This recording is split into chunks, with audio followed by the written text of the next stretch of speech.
Hello sa inyong lahat. Kamusta po kayo? Love proves our relationship with God. Ang pag-ibig ang patunay ng ating relasyon sa Diyos. Hindi sapat ang pagsisimba, pagbasa ng Biblia o paglilingkod sa anumang ministry sa church kung wala namang pag-ibig sa puso.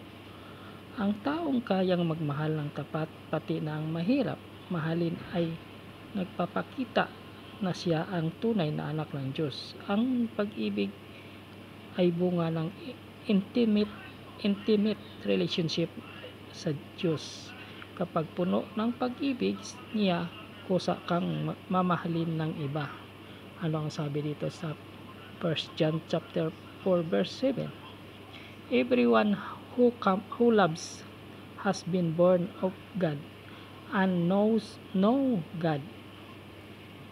Glory to God sa kanyang salita. Salamat po sa inyong panonood. God bless us all.